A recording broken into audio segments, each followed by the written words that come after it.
crafty ones. I thought I'd bring you along. I'm just making some of these little paperclip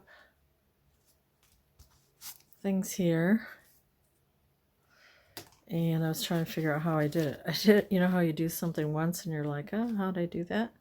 Well, this was the original, and I'll show you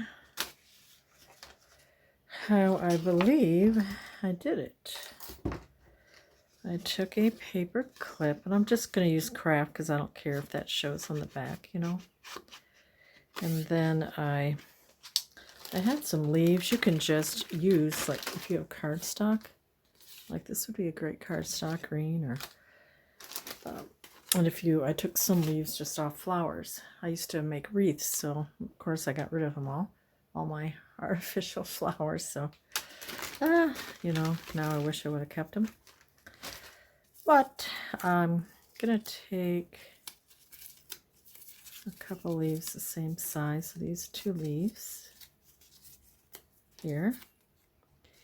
And then I'm just going to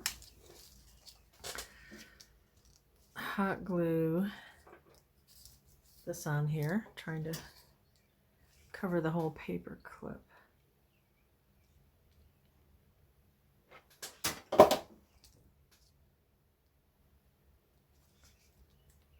And then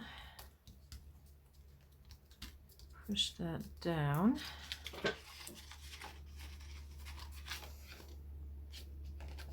And then I believe I cut around it. And you could use your kind of duckled scissors too, maybe, for the edges, I suppose. And then I believe I went like this, and I covered this side.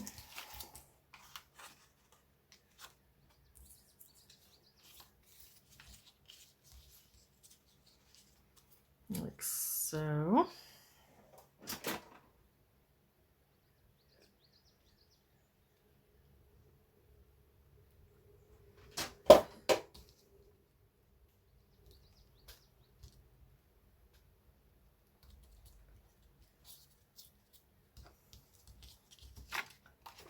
And then I kind of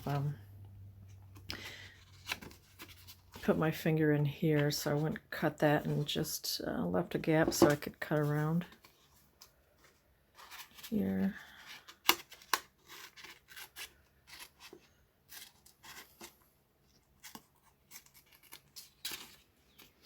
I could trim this up better too.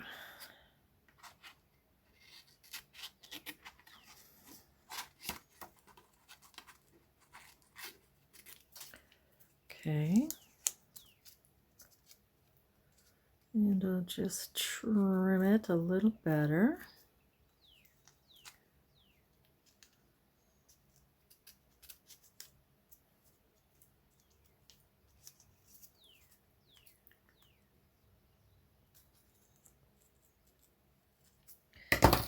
And then you have this where it will go inside of or on the side of a page, or, you know, to hold like this envelope shut. And then you can just pick a flower, fairly flat probably, you know, whatever ones you have. This is just Petaloo Premier, or Premier. Dahlia's Floral Craft. And then I sometimes try to cut this to make it flatter. Just if I can bring it a little flatter. Not much.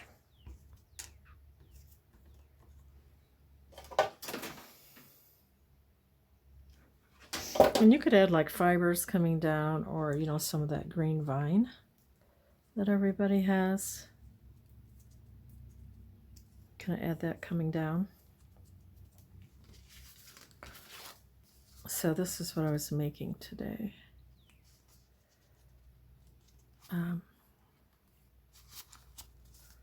Just a little pretty accent, and then that's the back. You could add another flower, but I don't think it's necessary. And you could take the wire out too, because that is a little sharp. I'll probably have to cut that down, cut that off there. So this is what I'm making. I had paper. I believe it was 7 1/4 by, no, let's see what I got here. No, 8 1/4 by 8 1/4, whatever size envelope you want. I used my envelope maker. I cut a paper 8 1/4 by 8 1/4, and that makes about a 4 by 6 envelope, although mine didn't seem to be real exact. And then I made it, and then I just sliced this, so the envelope is like this here, and I just sliced right here to make an opening. And then I took one of these vintage floral cards. You could use anything. You could use cookbook cards. You could use any type of card, even you know, thicker cardstock or scrapbook paper. And then I sewed different papers in here, like that. It's thicker. And then, you know, I sewed it there, and then I folded it back so you could get to the papers better. And then I thought I would just add that here so it's like a floating pocket. And then I would just clip that right onto my page. Like, say this is the page. And you just clip that floating pocket onto here. So I thought that was cute. And then also, if you could also, and then, you know, if you glue this down on the 3 sides, you could also have another pocket behind and inside, or you could have it like this, open it up, and then you could just put some scrappy papers in here. So I just thought I'd show you what I was making. I made this one too. So, and then also I had a request how I make my vintage tape. This is from the Dollar Tree. It's just their parchment paper. And all I do is get some tape. It's cheap old, probably Dollar Tree tape. And stick some down on the paper, and then I just use, you know, this is what I have, alcohol ink by Ranger, and it's called Rust, or probably any alcohol ink would work. And then I just use like a paper towel, but I was wondering, I had like a little dauber here. I was going to try that, you know, one of those little, okay, I've got a messy desk again. You know, one of these. I thought maybe I could try that. And sometimes it has a nice effect if you just kind of do some splots. But I would, you know, put my whole page with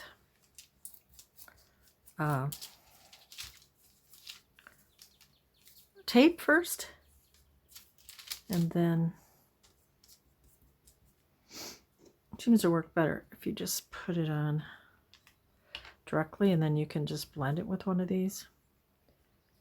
You can get these at the Dollar Tree too sometimes.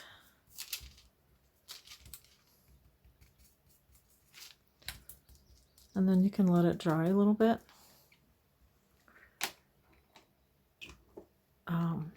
I hope you can still get this. I think I've had this for a long time, but, you know, probably something similar to that alcohol ink. And then there's a little sample of it. I don't know if this is dry, but it peels off so easy on this parchment paper. And I would let it, dry. Oops. Isn't that cool?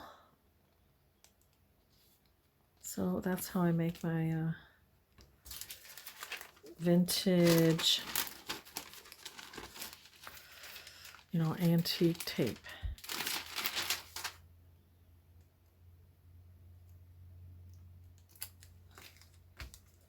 Let's do another little piece there. So you get different little variations. Isn't that awesome? You could do it lighter or darker.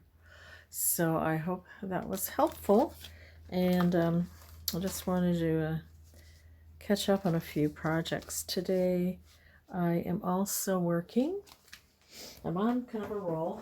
A Better Homes and Gardens cookbook. It's going to be a binder, journal with different pockets. I'm using this authentic paper I love.